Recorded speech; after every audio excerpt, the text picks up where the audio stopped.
HR students, today we're going to be taking a very brief look at Chapter 10, which is all about performance management and appraisal. In other words, how do we make sure our employees are performing at their peak, accomplishing the goals of the organization, and at the same time, we got to make sure our organization is doing well by them and their goals to do well within our company.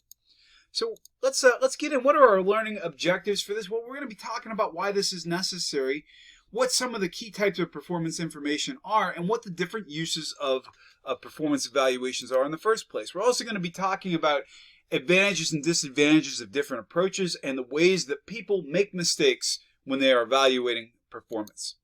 So what is performance management? Well, it's basically the concept of making sure that our activities within the company are geared towards strategic results. Are individuals working for our company moving toward our strategic goals? To accomplish this, to make sure our employees are achieving strategy, are doing tasks and performing jobs that lead us to our strategic goals, we engage in a process called performance appraisal. Some people also call this performance evaluation, but performance appraisal is basically determining how well people are doing their jobs. Performance appraisals also can turn into mini job analysis sessions too, particularly if we find out something is getting in somebody's way of doing a great job. Performance appraisals are not intended just to be punitive. Sometimes we want to find out what our employees are doing right or how we can do better by them as well. So effective performance management systems basically should give people clear expectations. What does the organization expect from me? What is good performance? They should be able to document how well somebody's doing. Why? Well, who gets a raise? Who gets a promotion? We want to be able to find out what people are doing well, what they've accomplished. They can be a time for celebration as well, and to give feedback, positive and negative, to the people who work for us. So this entire system, guys, all ties together. Obviously, we know what the organization wants to do. Those are our strategies. We have employees that perform at a given level. Whatever they do gives us our outcomes, and our outcomes produce organizational results. This is what we're talking about today, though. Between the organization's strategies and the people who are working for that organization, how do we make sure these folks understand these strategies and do activities and behave in a manner to be able to get us to where we want to go? This stuff all ties together. So in terms of things that we might measure, for example, if you've got somebody who is in a factory job, we can see what quantity of output they're producing. Or what about the quality of the output? If you're a teacher, maybe not how many people you're educating, but how well they're evaluating you. What kinds of grades are they getting? We can also evaluate basic things like, are people showing up on time? Are they engaged while they're here? Are they efficient? Are they slow or fast on the job? And we're also going to look at their key job duties. For example, I mentioned this in class so many times, there are things that are essential, non-job essential functions. I would think as an instructor in human resource management, my performance in the classroom will probably be weighed much more heavily than my performance in advising clubs, because my teaching duties are my key job duties, and we weight different ideas and different aspects differently based on what we perceive to be a bigger part of the job. Well, we can also have trait and behavior-based information. For example, we can evaluate somebody's attitude. We can evaluate their creativity. This gets very kind of ambiguous because they're such subjective categories. We can also evaluate somebody's behavior. Was somebody on time? Was somebody productive? So I think generally speaking, it's better to evaluate somebody's behavior than their traits, although traits are important for things like customer service. If somebody's got a terrible attitude, they may not be realizing your restaurant's strategy of getting more customers through the door. So we also get results-based information, for example, and that is, what are you accomplishing? If you are getting into some place where you actually are building things, making things, selling product, results may be the most important part. But again, just to go kind of back and forth here, traits, how does somebody perceive? What are they like on the job? Behavior, how does somebody behave on the job? Which again is important in customer service. So are traits. And then results. If you're a scientist or a computer engineer, I would think the amount of code you're putting out and the products you're producing are probably much more important than whether or not you are a likable person, for example. So what are our performance standards? That means, what are you expected to produce? If you work at McDonald's, are you expected to produce 10 hamburgers every 10 minutes? Everybody should understand what's expected of them. That's beneficial to the employer and the employee because everybody knows what needs to get done. And those performance standards were probably set, you guessed it, by a job analysis. Our performance appraisals are things that basically evaluate, they're a process that evaluates how well we're hitting those standards. So it gives us a chance to talk about how well somebody's performing, maybe give them opportunities to improve their performance. On the other side of things too, they help us justify who gets a raise and who might be getting fired because it's documentation. Again, the 3 rules of business are write it down, write it down, write it down. So we've got to document this stuff. So how can we use this stuff? We can use it strategically. This information can be used strategically to be able to determine, are we as an organization moving in the right direction? Do we have the right people in the right place? Administratively, we can look back and say, basically, how did somebody perform? Should they get a raise? Have they been here a length of time that means they get a raise based on seniority? Developmental. Can we give somebody some additional training? Do they need additional training to be better at their job? So sometimes in terms of deciding who does this stuff, HR themselves usually develops the process, but I think it's generally more effective for people working with an individual to do their evaluation. A person at a central HR office, for example, I'll use St. Francis for an example, the person at HR who keeps records and sets strategy for the organization doesn't know my performance as well in the classroom as my dean, my chair, and my students. So it might make more sense for those folks to do my evaluation. So who's doing it? And then informal versus formal. Informal performance appraisals could be something as simple as telling somebody you did a good job or change this before we get to your formal appraisal at the time we're writing this stuff down. So let's fix it on the fly. So systematic performance appraisals mean we're doing this on a regular basis and we have a system in place to be able to determine, is somebody doing a good job or not? How can we provide them help? Are we doing this at specific times so that it's something that gets done every year? Some people, for example, or some companies, I should say, do performance evaluations at the beginning, middle, and end of the year. Why is that a basic process? At the beginning, well, these are our expectations. The middle, this is how you're doing. The end, this is how you did this year.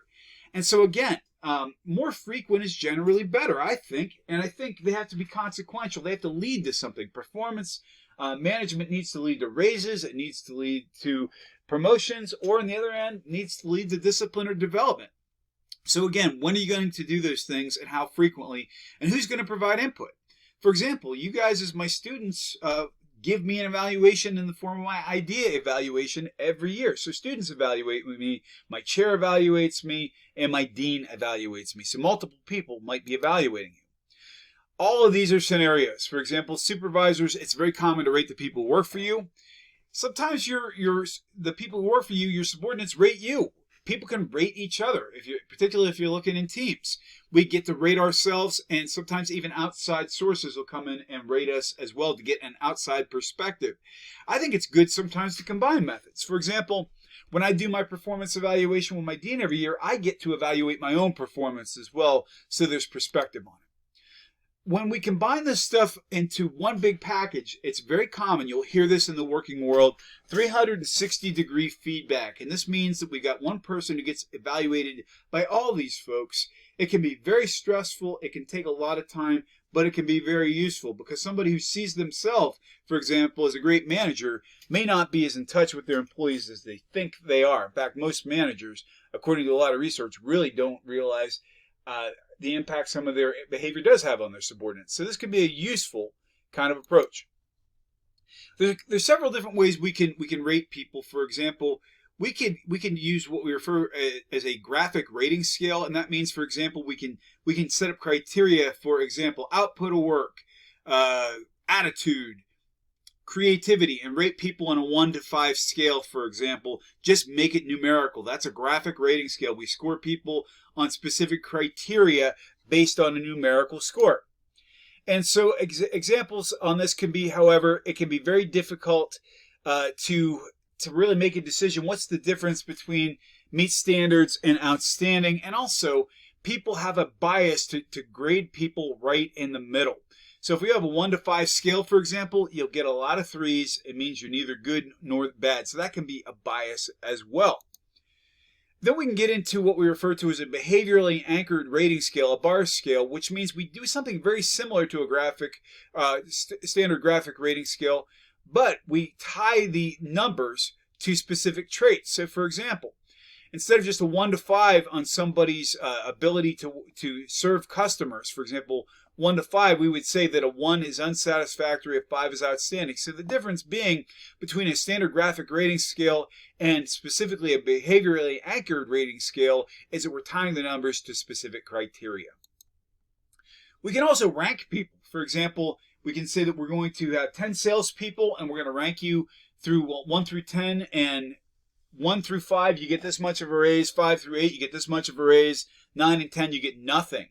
This can make people very competitive, and it works well in very competitive industries, but it can turn your office into a very competitive and harsh environment. And then we get to the next kind of standard of that called forced distribution, which means you put people on a curve. That can be very, very challenging too, because what this means is essentially only the top few people on most of these scales end up getting the big money or the big promotion or the big positive feedback. We can also do something called a narrative method, which means we write down a paragraph. We do an essay about somebody, for example, and say how well they're doing on the job. That gives it a chance to provide nuance and feedback, but it also means managers have to take time doing this, and a lot of managers are unwilling or not well trained to do it. Depending on the industry you're in, too, some folks are not good writers. And we have something called the critical incident method. In fact, Dean Fry is a big fan of this, and I love it too. It means that occasionally when you do something good or bad, the supervisor notes that as an indicator of your performance. Critical doesn't mean bad. Critical means something that's important, that shows your character. So a critical incident could be when you saved the day, for example. Don't be confused by the terminology. Then we also get into something called management by objectives. That means a manager and a subordinate get together and set objectives for the year that we're going to work toward. Also means you need to have frequent feedback, because it's not as simple as a behaviorally anchored rating scale or a critical incident method. You actually set a strategic objective for the employee that fits with the strategy of the organization, and you work toward it. So I think a combination of methods works really well, because not all methods work well in all situations. For example, a forced distribution ranking system would not work well in an academic department. If we said only certain instructors get good evaluations and everybody else is at the bottom of the curve, although instructors who grade on a curve get a little of their own medicine, it doesn't work well. Where it works great in a sales environment. Something that's a heavy-duty narrative method, for example, people writing paragraphs, doesn't really fit well if your job is flipping burgers. That's something that can be pretty numerically assessed. So what's right for the particular industry? It's something that management and employees should be able to work out together. So what are things we should talk about in terms of appraisals? Well, how often are we going to do it? Generally speaking, I think more frequently is better, especially with younger individuals who thrive on feedback. And when are you going to do it? Again, at bare minimum, beginning, middle, and end of the year. What are the performance criteria we're going to talk about? We're going to prioritize, for example, what's important. How do we avoid some of these key rating errors? We're going to talk about what those errors are. We're also going to talk about how to communicate positive and negative feedback, because you need to do both. And when to do all of these things. Timing can be everything. So what are some of the rater errors? Well, if you apply one standard to one employee and a different standard to another, if you're easier on one person than another, that's not fair, especially when money and promotions are on the line. Then we got recency and primacy effects. Basically, how important is your most recent interaction with somebody? Recency means I had a really great year with this one employee, but he did one thing to tick me off, so now I'm going to judge him or her based on the most recent thing I've experienced with them. We also have folks who tend to vote people right down the middle. On a 1 to 5 scale, they give everybody a 3 because it doesn't get anybody a promotion and it doesn't get them fired. A lot of managers, I think, are fearful that they're going to be evaluated if they give too many good performance evaluations. Some folks go the other way and they're too lenient or too strict.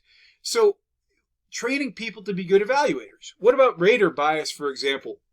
If somebody has a bias toward a particular profession, if I manage multiple people, I teach HR and I'm the chair of the department in the School of Business, and I rate my management folks more easily than I rate my accounting folks because I understand and like those folks better. That's not true. I like everybody in the School of Business, but you see what I'm talking about.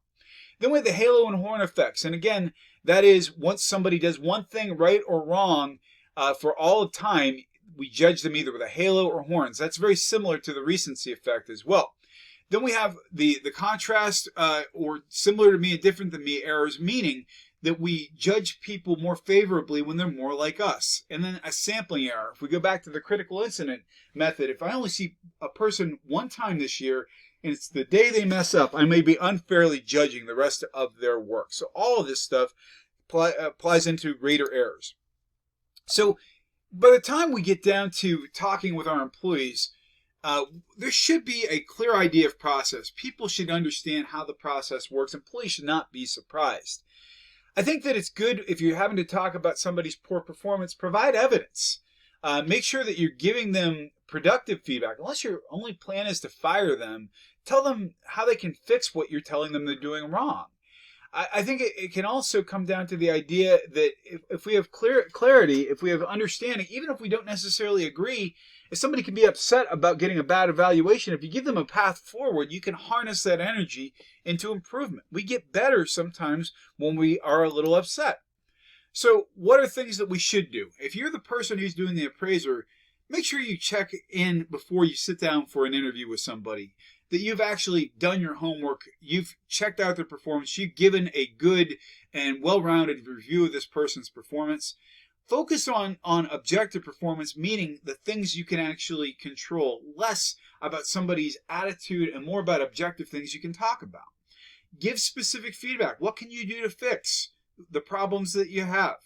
Let's come up with a plan, and let's come up with a way that we can incentivize improved performance. Performance evaluation shouldn't just be a time for somebody to get yelled at. What you should not do. If you're doing all the talking as a manager in a performance evaluation, you're doing it wrong.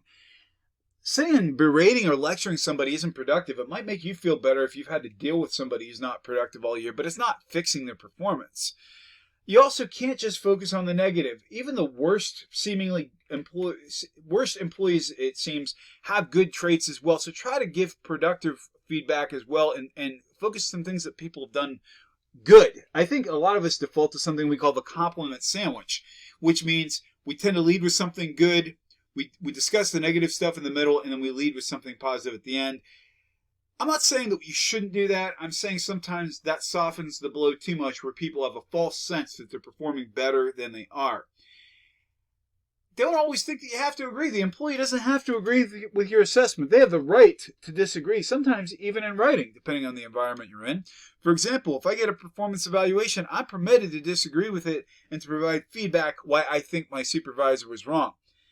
Compare somebody to objective performance standards, not to other employees. It's okay to say, well, you're supposed to make 15 hamburgers an hour, as opposed to saying to somebody, well, Jim makes 17 an hour, why can't you get it together? Make it about the objective standards. So some of the other things too, guys, in terms of biases, a lot of managers, for example, really dread performance evaluations. They hate giving judgment on people. They hate to tie performance and raises into what they have to say about somebody, so it can make them very anxious as well.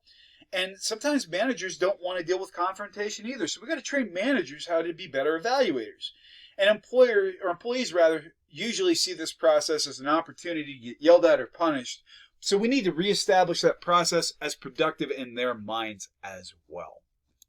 So this has been a very basic analysis of performance management and performance appraisal, performance assessment. I hope you enjoyed it. Have a great day.